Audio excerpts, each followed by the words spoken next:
ಆತ್ಮೀಯ ಸಹೃದಯ ಸ್ನೇಹಿತರೆ ಹಾಗೂ ವಿದ್ಯಾರ್ಥಿ ಮಿತ್ರರೇ, welcomes you all for today classes. ಈ ಇಂದಿನ ತರಗತಿಯಲ್ಲಿ NSQF ಹೇಗೆ ವರ್ಕ್ ಮಾಡುತ್ತೆ, ರಾಷ್ಟ್ರೀಯ ಕೌಶಲ್ಯ ಅರ್ಹತಾ ಚೌಕಟ್ಟು ಯಾವ ರೀತಿ ವರ್ಕ್ ಮಾಡುತ್ತೆ, ಹೌ NSQF ವರ್ಕ್ಸ್, ಅದರ ಬಗ್ಗೆ ನಾವು ತಿಳ್ಕೊಂಡ್ವಿ. ಜೊತೆಗೆ what are all the issues associated with the NSQF. ಈ NSQF ಜೊತೆಗೆ ಹೊಂದಿಕೊಂಡಂತೆ ಇರ್ತಕ್ಕಂಥ ಅನೇಕ ಇಶ್ಯೂಸ್ಗಳನ್ನ ಏನು ಅನ್ನೋದನ್ನ ಇಂದಿನ ತರಗತಿಯಲ್ಲಿ ನಾವು ನೋಡಿ. Today we will discuss the continuations of NSQF, that is NSQF level and NSQF level descriptors. NSQF ನ ಹಂತಗಳು ಯಾವುದು ಹಾಗೂ ಆ ಹಂತಗಳ ವಿವರಣೆಗಳ ಬಗ್ಗೆ ನಾವು ಇವತ್ತು ನೋಡ್ತಾ ಹೋಗೋಣ. Now let us come to the NSQF. Already you know National Skill Qualifications Framework is nationally integrated education and competency based framework that enables the person to acquire desired competency levels. ಈ NSQF ರಾಷ್ಟ್ರೀಯ ಕೌಶಲ್ಯ ಅರ್ಹತಾ ಚೌಕಟ್ಟು ಏನಿದೆ, ಇದು ರಾಷ್ಟ್ರೀಯವಾಗಿ ಸಂಯೋಜಿತವಾಗಿರ್ತಕ್ಕಂಥ ಒಂದು ಶಿಕ್ಷಣ ವ್ಯವಸ್ಥೆ. ಇದು ಸಾಮರ್ಥ್ಯ ಆಧಾರಿತ, that means competency based,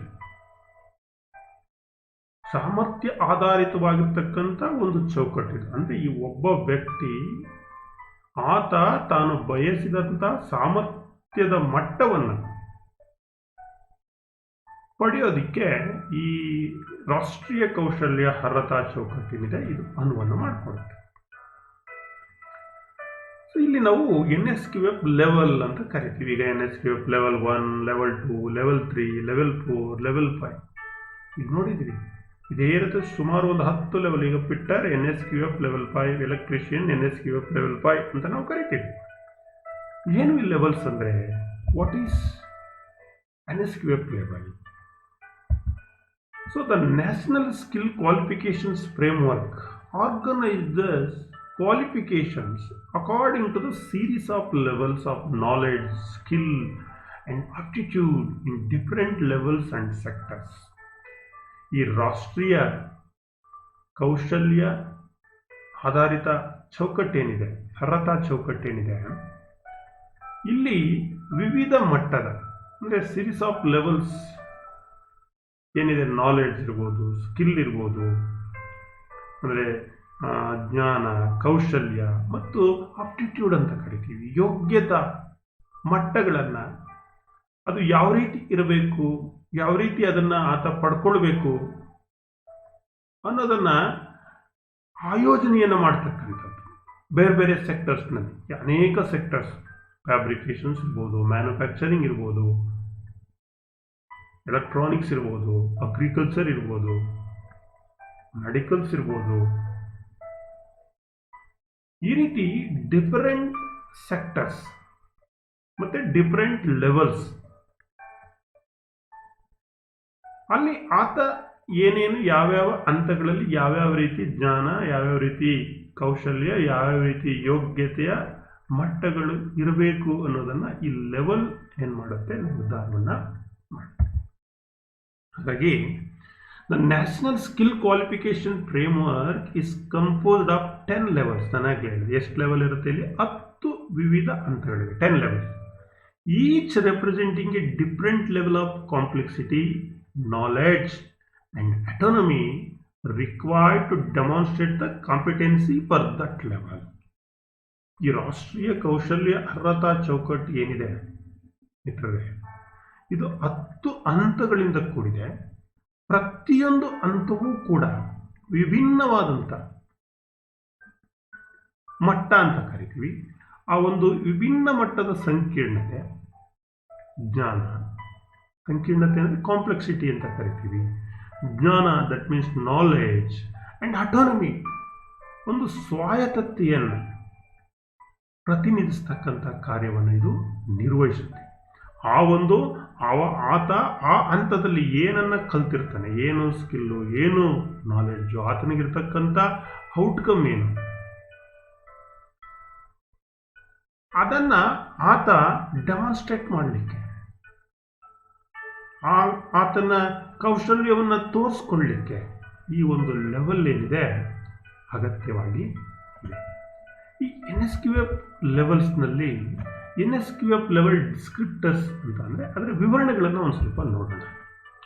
each level of the NSQF is associated with a set of descriptors made up of 5 outcome statements which describe in general terms the minimum knowledge, skill and attributes that learner needs to acquire in order to be certified for that level. ಇಲ್ಲಿ 10 ಹಂತಗಳಿದೆಯಲ್ಲ NSQFನಲ್ಲಿ, ಪ್ರತಿಯೊಂದು ಹಂತದ ಬಗ್ಗೆನೂ ಕೂಡ ವಿವರಣೆ ಇದೆ. ಎಷ್ಟು? 5 outcomes ಇರಬೇಕು. Made up of 5 outcome statement. ಪ್ರತಿಯೊಂದು ಹಂತವು 5 ಫಲಿತಾಂಶದ ಹೇಳಿಕೆಗಳಿಂದ ಕೂಡಿದೆ. ಅಂದರೆ ಈ ಲೆವೆಲ್ ವಿವರಣೆಗಳಲ್ಲಿ ಪ್ರತಿಯೊಂದು ಕೂಡ ಒಂದು ಲೆವೆಲ್ ಜೊತೆಗೆ ಏನೊಂದಿದೆ, ಅದು ಸಂಬಂಧವನ್ನು ಹೊಂದಿದೆ. ಅದು ಯಾವ ರೀತಿ ಸಂಬಂಧ? ಇದು ಸಾಮಾನ್ಯವಾದ ಒಂದು ನಾವು ಭಾಷೆಯಲ್ಲಿ ಹೇಳೋದಾದ್ರೆ, ವಿವರಿಸೋದಾದ್ರೆ ಡಿಸ್ಕ್ರಿಪ್ಷನ್ನ ಒಂದು ಮಿನಿಮಮ್ ನಾಲೆಡ್ಜ್, ಒಂದು ಮಿನಿಮಮ್ ಸ್ಕಿಲ್ ಮತ್ತು ಆ ಮಟ್ಟಕ್ಕೆ ಆತ ಏನು ಒಂದು ಜ್ಞಾನವನ್ನು ಪಡ್ಕೊಂಡಿದ್ದಾನೆ, ಏನು ಕೌಶಲ್ಯವನ್ನು, ಸ್ಕಿಲ್ಲನ್ನು ಪಡ್ಕೊಂಡಿದ್ದಾನೆ, ಆ ಮಟ್ಟಕ್ಕೆ ಒಂದು ಆತನಿಗೆ ಸರ್ಟಿಫೈಡ್ ಮಾಡಬೇಕು. ಆ ಲೆವೆಲ್ನಲ್ಲಿ ಏನು ಮಾಡಬೇಕು ಅಂದ್ರೆ ಸರ್ಟಿಫೈಡ್ ಮಾಡಬೇಕು. The learner needs to acquire in order to be certified for that level. ಆ ಒಂದು ಗುಣಲಕ್ಷಣವನ್ನ ಈ NSQF ಡಿಫ್ರೆಂಟ್ ಲೆವೆಲ್ಸ್ ಒಳಗೊಂಡಿರೋದನ್ನು ನಾವು ಕಾಣ್ತೀವಿ. ಇಲ್ಲಿ 5 ಔಟ್ಕಮ್ಸ್ ಅಂತ ಹೇಳ್ತೀನಿ. Each level of NSQF is described by statement of learning outcomes in 5 domains known as level descriptors ಅಂತ ಕರಿತೀವಿ. ಇಲ್ಲಿ ಲೆವೆಲ್ ಡಿಸ್ಕ್ರಿಪ್ಟರ್ಸ್ ಅಂದ್ರೆ ಈಚ್ ಲೆವೆಲ್ ಪ್ರತಿಯೊಂದು ಹಂತದಲ್ಲಿಯೂ ಕೂಡ 5 ಡೊಮೈನ್ಗಳಲ್ಲಿ ಕಲಿಕೆಯ ಫಲಿತಾಂಶಗಳನ್ನು ವಿವರಿಸಲಾಗಿದೆ. ಈ ಲರ್ನಿಂಗ್ ಔಟ್ಕಮ್ಸ್ ಏನಿದೆ, ಕಲಿಕೆಯ ಫಲಿತಾಂಶಗಳು ಏನಿದೆ, ಅದು 5 ಡೊಮೈನ್ ಅಂತ ಕರಿತೀವಿ. ಈ 5 ಡೊಮೈನ್ಸ್ನಲ್ಲಿ ಅಡಕವಾಗಿದೆ. ಇದನ್ನೇ ನಾವೇನಂತ ಕರಿತೀವಿ? ಲೆವೆಲ್ ಡಿಸ್ಕ್ರಿಪ್ಟರ್ಸ್ ಅಂತ ಕರಿತೀವಿ. ನಾವು ಲೆವೆಲ್ ಡಿಸ್ಕ್ರಿಪ್ಟರ್ಸ್, ಮಟ್ಟಗಳ ವಿವರಣೆಗಳು ಅಂತ ನಾವು ಕರಿತೀವಿ. ಈ 5 ಡೊಮೈನ್ಗಳು ಯಾವ್ಯಾವುದು? ಒಂದು ಪ್ರೋಸೆಸ್ ಅಂದರೆ ಪ್ರಕ್ರಿಯೆ ಅಂತ ನಾವು ಕರಿತೀವಿ. ಎರಡನೇದು ಪ್ರೊಫೆಷನಲ್ ನಾಲೆಡ್ಜ್, ವೃತ್ತಿಪರ ಜ್ಞಾನ. ಮೂರನೇ ಒಂದು ಡೊಮೈನ್ ಬಂದು ಪ್ರೊಫೆಷನಲ್ ಸ್ಕಿಲ್, ವೃತ್ತಿಪರ ಕೌಶಲ್ಯ. ನಾಲ್ಕನೇದು ಬಂದು ಕೋರ್ ಸ್ಕಿಲ್ ಅಂದರೆ ಪ್ರಮುಖವಾದಂಥ ಕೌಶಲ್ಯ ಏನಿದೆ ಅಲ್ಲಿ. ಐದನೇದು ಬಂದು ರೆಸ್ಪಾನ್ಸಿಬಿಲಿಟಿ. ಯಾವುದೇ ಹಂತಕ್ಕೋಗಿ ಈ 5 ಡೊಮೈನನ್ನು ಒಳಗೊಂಡಿದೆ. ಪ್ರತಿಯೊಂದು ಸ್ಟೆಪ್ಪಲ್ಲಿ ಕೂಡ ಲೆವೆಲ್ 1 ಇರ್ಬೋದು, 2 ಇರ್ಬೋದು, 5 ಇರ್ಬೋದು. ಅದನ್ನ ಮುಂದೆ ಹೇಳ್ತಾ ಹೋಗ್ತೀನಿ ನಿಮಗೆ. ಒಂದು first process, professional knowledge, professional skill and score skill ಅಂತ ಕರಿತೀವಿ. ಮತ್ತೆ ರೆಸ್ಪಾನ್ಸಿಬಿಲಿಟಿ. ಇವು ನೋಡೋಣ. ಮೊದಲನೇದಾಗಿ ಪ್ರೋಸೆಸ್ ಅಂತ ನಾನು ಏನು ಹೇಳಿದೆ. ಈ process is a general summary of the other 4 domain corresponding to the level. ಈ ಪ್ರಕ್ರಿಯೆ ಅಂತಕ್ಕಂಥದ್ದು ಬೇರೆ 4 ಡೊಮೈನ್ಸ್ ಏನಿದೆ ಆ ಡೊಮೈನ್ಗಳನ್ನ ಒಂದು ಸಾರಾಂಶ ಇದ್ದಂಗೆ. Is a general summary of the other 4 domains. ಪ್ರತಿಯೊಂದು ಮಟ್ಟಕ್ಕೆ ಅನುಗುಣವಾಗಿ ಒಂದು ದಟ್ ಈಸ್ ಕಾಲ್ಡ್ ಪ್ರೋಸೆಸ್ ಅಂತ ಕರಿತೀವಿ. ಇನ್ನು ಎರಡನೇ ಡೊಮೈನ್ ಬಂದು ಪ್ರೊಫೆಷನಲ್ ನಾಲೆಡ್ಜ್, ವೃತ್ತಿಪರ ಜ್ಞಾನ. ಆತ ಏನು ನಾಲೆಡ್ಜ್ ಇದೆ ಆತನಿಗೆ, ಅವನ ವೃತ್ತಿಗೆ ಸಂಬಂಧಪಟ್ಟ ಹಾಗೆ ಆ ನಾಲೆಡ್ಜ್ ಇರಬೇಕು. A professional knowledge is what learners should know and understand with reference to the subject. It is described in terms of depth, breadth, kind of knowledge and complexity. ಅಂದರೆ ವೃತ್ತಿಪರ ಜ್ಞಾನವನ್ನ ಕಲಿತಕ್ಕಂಥವರು ಪರ್ಟಿಕ್ಯುಲರ್ ಆಗಿ ಆತ ಏನು ಮಾಡಬೇಕು, ಅದನ್ನು ಅರ್ಥ ಮಾಡ್ಕೊಳ್ಬೇಕು, ತಿಳಿದುಕೊಳ್ಬೇಕು.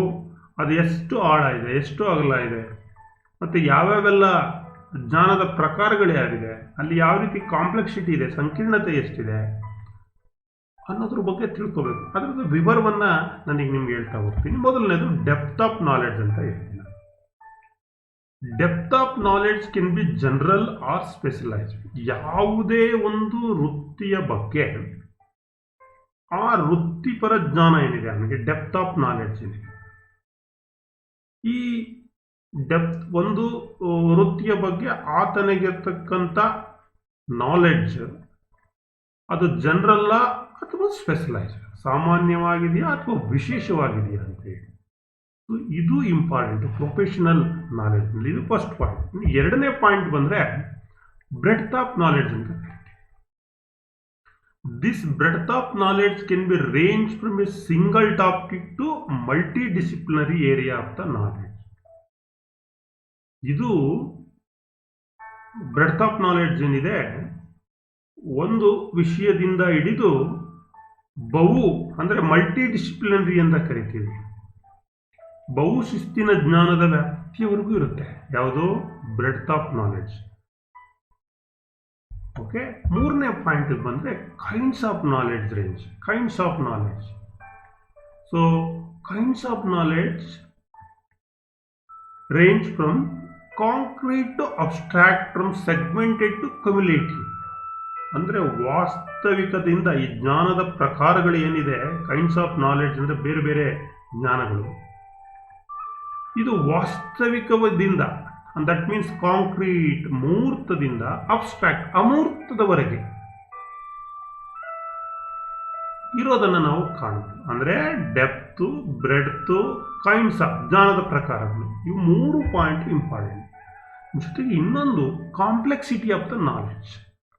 ವೃತ್ತಿಪರ ಜ್ಞಾನ ಏನಿದೆ ನಾಲೆಡ್ಜಲ್ಲಿ ಇದೆಲ್ಲ important. Depth of the knowledge, breadth of the knowledge, kinds of the knowledge, complexity of the knowledge. This complexity of the knowledge refers to the combinations of kinds, depth and breadth of the knowledge. ಈ complexity ಅಂದರೆ ಒಂದು ಸಂಕೀರ್ಣತೆ ಅಂತ ನಾವು ಕರಿತೀವಿ. ಇಲ್ಲಿ ಏನು ಈ ಜ್ಞಾನದ ಸಂಕೀರ್ಣತೆ ಏನಿದೆ, ಅಲ್ಲಿ ಬೇರೆ ಬೇರೆ ಕೈಂಡ್ಸ್ ಆಫ್ ನಾಲೆಡ್ಜ್ ಇರುತ್ತೆ, ಜ್ಞಾನದ ಪ್ರಕಾರಗಳಿರುತ್ತೆ. ಬೇರೆ ಬೇರೆ ಒಂದು ಡೆಪ್ತ್ ಮತ್ತು ಬ್ರೆಡ್ತ್ ಅನ್ನು ನಾವು ಕಾಣ್ಬೋದು, ಆಳ ಅಗಲ ಅನ್ನು ನಾವೇನು ಮಾಡ್ಬೋದು, ಈ ಒಂದು ಸಂಯೋಜನೆಯಲ್ಲಿ ಕಾಂಬಿನೇಷನ್ಸ್ನಲ್ಲಿ ನಾವು ಕಾಣ್ಬೋದು. ಇದಿಷ್ಟು ಇದು ವೃತ್ತಿಪರ ಜ್ಞಾನ ಅಂತ ಕರಿತೀವಿ.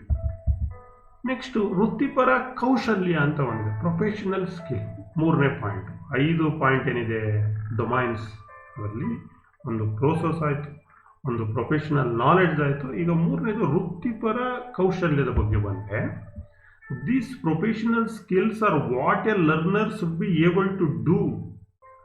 These are described in terms of the kinds and complexity of skills and include. ಇದು ವೃತ್ತಿಪರ ಕೌಶಲ್ಯಗಳನ್ನು ಕಲಿತಕ್ಕಂಥವರು ಮಾಡಲೇಬೇಕು. ಯಾವ ರೀತಿ ನಾವು ಇದನ್ನು ವಿವರಣವನ್ನು ಮಾಡ್ಬೋದು, ಕೌಶಲ್ಯಗಳ ಸಂಕೀರ್ಣತೆಯನ್ನು ಒಳಗೊಂಡಂತೆ ಯಾವ ರೀತಿ ವಿವರಿಸ್ಬೋದು ಅಂದರೆ, ನಂಬರ್ 1 ಬಂದು ಕಾಗ್ನೇಟಿವ್ ಅಂಡ್ ಕ್ರಿಯೇಟಿವ್ ಸ್ಕಿಲ್ಸ್ ಅಂತ ಕರಿತೀವಿ. This cognitive and creative skills involving the use of intuitive, logical and critical thinking. ಅಂದರೆ ಅರ್ಥಗರ್ಭಿತವಾಗಿ ತಾರ್ಕಿಕ ಮತ್ತು ವಿಮರ್ಶಾತ್ಮಕ ಚಿಂತನೆಯ ಬಳಕೆಯನ್ನು ಇದು ಒಳಗೊಂಡಿರ್ತಕ್ಕಂಥದ್ದು. ಆ ಮೂಲಕ ಒಂದು ಸೃಜನಶೀಲ ಕೌಶಲ್ಯಗಳನ್ನು ಬೆಳೆಸ್ತಕ್ಕಂಥದ್ದು ಯಾವುದು? ವೃತ್ತಿಪರ ಕೌಶಲ್ಯ, professional skill. That means learner should be able to do, what a learner should be able to do. ಒಬ್ಬ ವ್ಯಕ್ತಿ ಆತ ಕಲಿತ ನಂತರ ಆತ ಏನು ಮಾಡಲಿಕ್ಕೆ ಸಾಧ್ಯತೆ ಇದೆ. ಈಗ ಸೇ ಫಿಟ್ಟರ್, ಸೇ ಎಲೆಕ್ಟ್ರಿಷಿಯನ್, ಸೇ ಎಲೆಕ್ಟ್ರಾನಿಕ್ ಮೆಕ್ಯಾನಿಕ್, ಆತ ಇಲ್ಲಿ ಯಾವುದೋ ಒಂದು ಲೆವೆಲ್ನಲ್ಲಿ, ಉದಾಹರಣೆಗೆ NSQF ಲೆವೆಲ್ 5ನಲ್ಲಿ ಆತ ಕಲಿತ ಅಂದರೆ, ಆ ಒಂದು ಔಟ್ಕಮ್ಸ್ ಏನಿದೆ, ಲರ್ನಿಂಗ್ ಔಟ್ಕಮ್ಸ್, ಆ ಲರ್ನಿಂಗ್ ಔಟ್ಕಮ್ಸ್ನಲ್ಲಿ ಈ ಪ್ರೊಫೆಷನಲ್ ಸ್ಕಿಲ್ ಅಂತಕ್ಕಂಥದ್ದು ಒಂದು ಡೊಮೈನ್. ಅದರಲ್ಲಿ ಇದು ಏನೇನು ಇನ್ಕ್ಲೂಡ್ ಆಗಿರ್ತದೆ, ಕಾಗ್ನೇಟಿವ್ ಆ್ಯಂಡ್ ಕ್ರಿಯೇಟಿವ್ ಸ್ಕಿಲ್ಸ್ ಇಲ್ಲಿ ಸೇರಿರುತ್ತೆ, ಲಾಜಿಕಲ್ ಮತ್ತು ಕ್ರಿಟಿಕಲ್ ಥಿಂಕಿಂಗ್ ಇಲ್ಲಿ ಒಳಗೊಂಡಿರುತ್ತೆ, ಜೊತೆಗೆ communication skills involving return, oral, literacy and numeracy skill. Communication skill ಲಿಖಿತ, ಮೌಖಿಕ, ಸಾಕ್ಷರತೆ ಮತ್ತು ಸಂಖ್ಯಾ ಕೌಶಲ್ಯಗಳನ್ನು ಕೂಡ ಈ ಒಂದು ಒಳಗೊಂಡಿದೆ. ಯಾವುದು ಸಂವಹನ, ಕಮ್ಯುನಿಕೇಷನ್ ಸ್ಕಿಲ್. ಈ ಕಮ್ಯುನಿಕೇಷನ್ಸ್ ಅನ್ನೋದೇ ಇಂಪಾರ್ಟೆಂಟ್ ಇಲ್ಲಿ. ಯಾವ ವೃತ್ತಿಪರ ಸ್ಕಿಲ್ ಇದೆ ಅಂದರೆ, ಪ್ರೊಫೆಷನಲ್ ಸ್ಕಿಲ್ ಇದೆ ಅಂದರೆ ಆತನಿಗೆ ಒಂದು ಒಳ್ಳೆ ಕಮ್ಯುನಿಕೇಷನ್ ಸ್ಕಿಲ್ ಇರಬೇಕು. ಕಮ್ಯುನಿಕೇಷನ್ ಸ್ಕಿಲ್ ಅಂದ್ರೆ ಏನು? ಬರೆಯೋದು, ಓದೋದು, ಸಂಖ್ಯೆಗಳನ್ನು ಬಗ್ಗೆ ಜ್ಞಾನ ಇರ್ತಕ್ಕಂಥದ್ದು, ಇವುಗಳನ್ನು ಇನ್ಕ್ಲೂಡ್ ಆಗಿರ್ತಕ್ಕಂಥ ಸ್ಕಿಲ್ ಒಳಗೊಂಡಿರ್ತಕ್ಕಂಥದ್ದು. ಇನ್ನು inter personal skills and generic skill ಅಂತ ನಾವು ಕರಿತೀವಿ. ಅಂದರೆ ಪರಸ್ಪರ ಕೌಶಲ್ಯಗಳು ಮತ್ತು ಸಾಮಾನ್ಯ ಕೌಶಲ್ಯಗಳು, ಇದು ಕೂಡ ಈ ಪ್ರೊಫೆಷನಲ್ ಸ್ಕಿಲ್ನಲ್ಲಿ ಒಂದು ಭಾಗ. ಇನ್ನು ಮುಂದುವರೆದ್ರೆ 4ನೇ ಪಾಯಿಂಟ್ ಬಂದು ಫೋರ್ತ್ ಡೊಮೈನ್ ಕೋರ್ ಸ್ಕಿಲ್ ಅಂತ ಕರಿತೀವಿ. ಪ್ರಮುಖ ಕೌಶಲ್ಯ. ಒಂದು ಪ್ರೋಸೆಸ್ ಆಯಿತು, ಒಂದು ಪ್ರೊಫೆಷನಲ್ ನಾಲೆಡ್ಜ್ ಆಯಿತು, ಪ್ರೊಫೆಷನಲ್ ಸ್ಕಿಲ್ ಆಯಿತು, 3 ಆಯಿತು. ಈಗ core skill.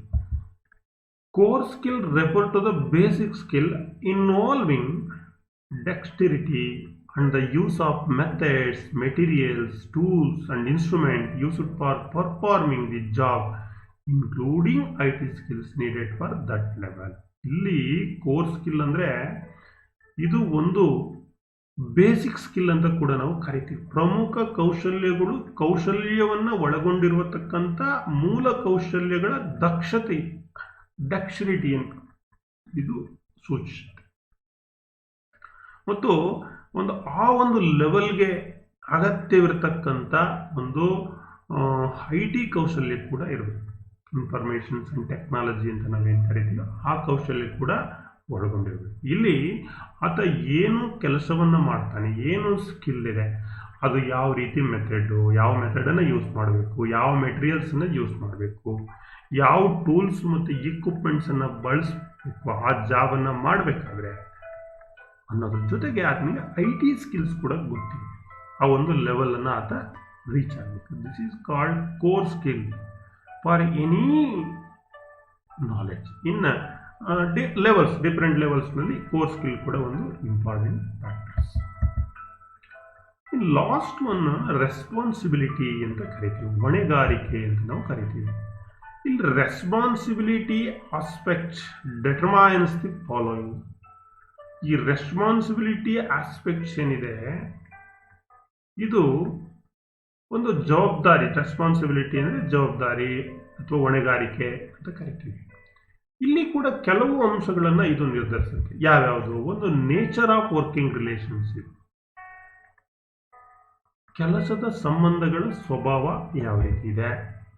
Level of responsibility for self and others, ಸ್ವಯಂ ಮತ್ತು ಇತರರ ಜವಾಬ್ದಾರಿಯ ಮಟ್ಟ ಏನಿದೆ. Level of responsibility for self and others, ಯಾವ ಮಟ್ಟದಲ್ಲಿ ನಮಗೆ ಮತ್ತೆ ಬೇರೆಯವರಿಗೆ ಜವಾಬ್ದಾರಿಯ ಮಟ್ಟ ಇದೆ. ಸ್ವಯಂ ಮತ್ತು ಇತರರ ಜವಾಬ್ದಾರಿಯ ಮಟ್ಟ. ಮತ್ತೆ ಮ್ಯಾನೇಜಿಂಗ್ ದ ಚೇಂಜ್, ಏನಾದರೂ ಚೇಂಜ್ ಆದರೆ, ಬದಲಾವಣೆ ಆದರೆ ಅದನ್ನು ಮ್ಯಾನೇಜ್ ಮಾಡ್ತಕ್ಕಂಥದ್ದು, ನಿರ್ವಹಿಸ್ತಕ್ಕಂಥದ್ದು, ಅದು ಇಂಪಾರ್ಟೆಂಟ್. ಹೊಣೆಗಾರಿಕೆ, ರೆಸ್ಪಾನ್ಸಿಬಿಲಿಟಿ, ಹೊಣೆಯನ್ನು ಹೊರ್ತಕ್ಕಂಥದ್ದು.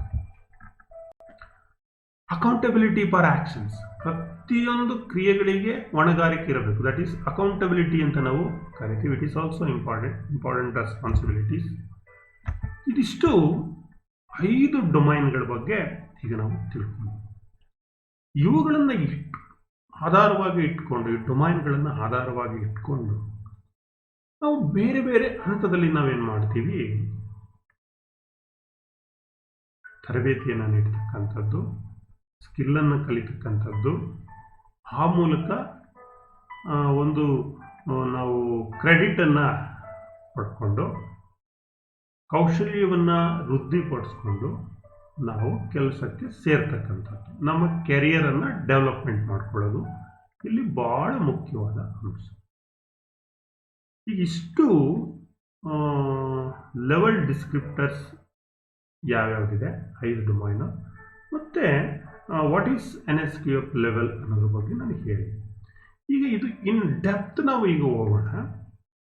ಇವು 5ರ ಆಧಾರದ ಮೇಲೆ, ಈ 5 ಡೊಮೈನ್ಸ್ ಆಧಾರದ ಮೇಲೆ ಈಗ ಒಬ್ಬ ವ್ಯಕ್ತಿ ಅಥವಾ ಎ ಪರ್ಸನ್ಸ್ ಆತ ಅಧ್ಯಯನವನ್ನು ಮಾಡ್ತಾನೆ, ಎಜುಕೇಷನ್ಸನ್ನು ಪಡ್ಕೊಳ್ತಾನೆ. ಯಾವುದೇ ಹಂತದಲ್ಲಿರ್ಬೋದು, ಜನರಲ್ ಎಜುಕೇಷನ್ಸ್ ಇರ್ಬೋದು, ವೊಕೇಶನಲ್ ಎಜುಕೇಷನ್ಸ್ ಇರ್ಬೋದು, ಹೈಯರ್ ಎಜುಕೇಷನ್ಸ್ ಇರ್ಬೋದು. ಈ ಎಜುಕೇಷನ್ಸನ್ನು ವ್ಯಕ್ತಿ ಪಡೆದುಕೊಂಡ ನಂತರ ಆತ ಏನು ಮಾಡಬೇಕು? Need to work, looking for a job.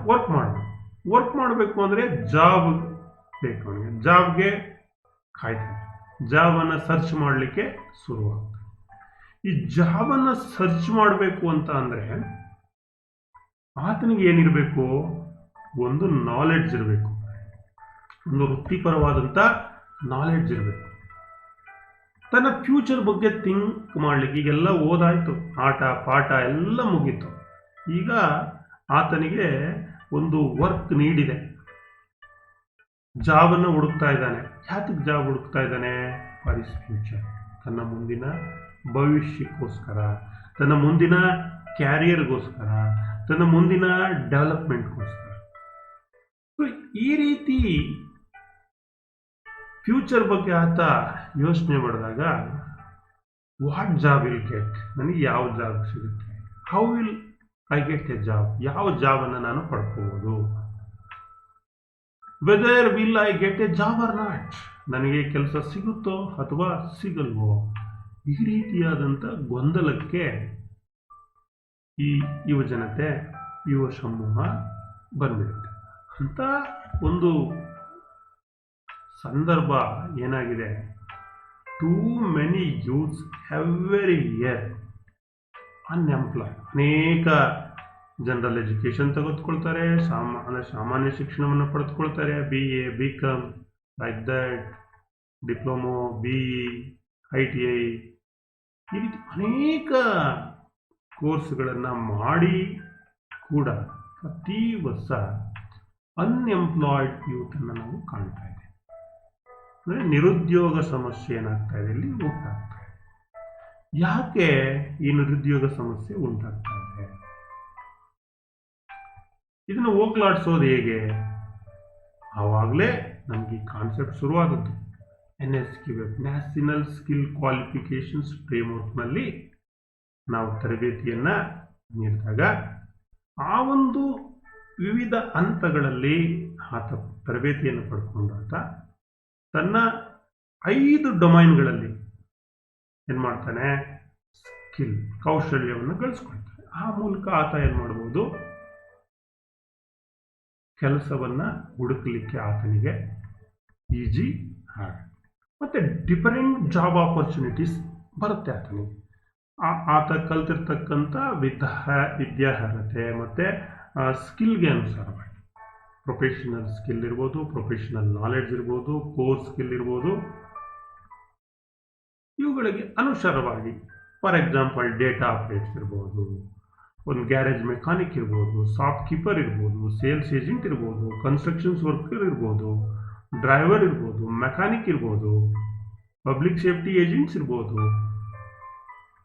Electricians ಇರ್ಬೋದು, ಅಗ್ರಿಕಲ್ಚರಿಸ್ಟ್ ಇರ್ಬೋದು, ಲ್ಯಾಬ್ ಟೆಕ್ನಿಷಿಯನ್ ಆಗಿರ್ಬೋದು. There are different job opportunities. But ಎಲ್ಲವನ್ನ ನನಗಿರತಕ್ಕಂಥ ಜ್ಞಾನದಲ್ಲಿ ನಿರ್ವಹಿಸಲಿಕ್ಕೆ ಸಾಧ್ಯತೆ ಇದೆಯಾ ಅಂದಾಗಲೇ ನಮಗೆ ಬರ್ತಕ್ಕಂಥದ್ದು ಆ ವಿಭಿನ್ನ ಸೆಕ್ಟರ್ಸ್ ಏನಿದೆ, ಆ ಸೆಕ್ಟರ್ಸ್ಗಳಲ್ಲಿ ನಾವು ದುಡಿಬೇಕಾದ್ರೆ, ನಮ್ಮ ಕೆರಿಯರ್ಸನ್ನು ನಾವು ಡೆವಲಪ್ ಮಾಡ್ಕೋಬೇಕಾದ್ರೆ ಅದಕ್ಕೆ ಒಂದು ಅರ್ಹತಾ ಚೌಕಟ್ಟನ್ನು ಮಾಡಿದೆ. National skill qualifications frame work ಅಂತ ಮಾಡಿ. ಇದು ಕಾಂಪಿಟೆನ್ಸಿ ಬೇಸ್ಡ್, ಅಂದರೆ ಸಾಮರ್ಥ್ಯ ಆಧಾರಿತ ಒಂದು ಚೌಕಟ್ಟು ವ್ಯವಸ್ಥೆ ಇರ್ತಕ್ಕಂಥದ್ದು.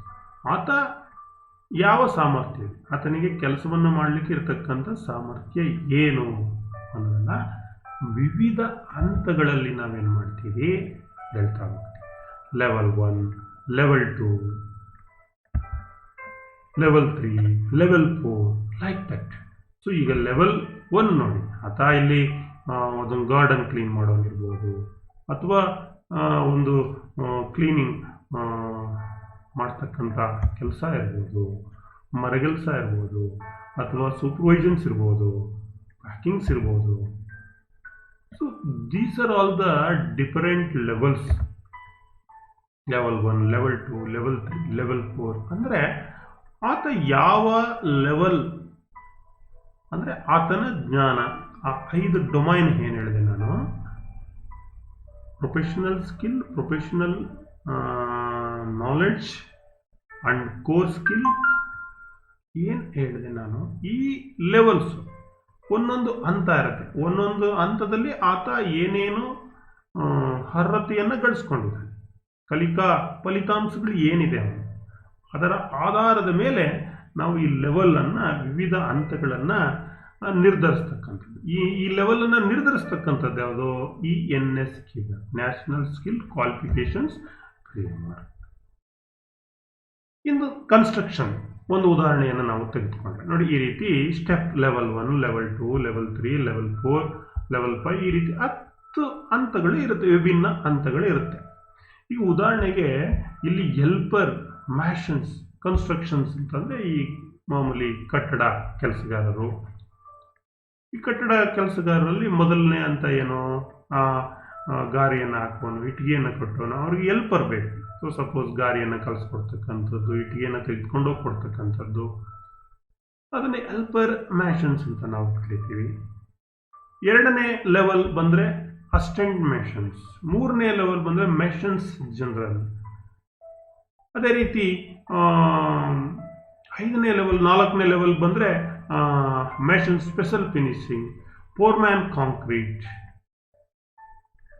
ಸೊ ಲೈಕ್ ದಟ್ ಒಂದೊಂದು ಹಂತ ಹೋಯ್ತಾ ಇದ್ದಾಗೇನೆ ಆತನ ಕೌಶಲ್ಯ, ಆತನ ವೃತ್ತಿಪರ ಜ್ಞಾನ, ಆತನ ವೃತ್ತಿಪರ ನಾಲೆಡ್ಜ್ ಜ್ಞಾನ, ಮತ್ತು ಆತನ ವೃತ್ತಿಪರ ಸ್ಕಿಲ್ ಕೌಶಲ್ಯ ಏನಂತ ಕರಿತೀವಿ ಸ್ಕಿಲ್, ಮತ್ತು ಆತನಿಗಿರ್ತಕ್ಕಂಥ ಕೋರ್ ಸ್ಕಿಲ್ಲು ಬದಲಾವಣೆ ಆಗ್ತಾ ಹೋಗುತ್ತೆ. ಅದರ ಆಧಾರದ ಮೇಲೆ ನಾವೇನು ಮಾಡ್ತಾ ಇದ್ದೀವಿ, ಈ ಹಂತಗಳನ್ನು NSQ ಸರ್ಟಿಫಿಕೇಷನ್ಸ್ ಅಂತ ಕರಿತೀವಿ, ಅವನಿಗೆ ದೃಢೀಕರಿಸ್ತಕ್ಕಂಥದ್ದು ಆ ಒಂದು ಕೆಲಸವನ್ನು ಮಾಡ್ತೀವಿ. ಇದು ಒಂದು ಕನ್ಸ್ಟ್ರಕ್ಷನ್ಸ್ನಲ್ಲಿ ಬರ್ತಕ್ಕಂಥ ಒಂದು ಉದಾಹರಣೆ.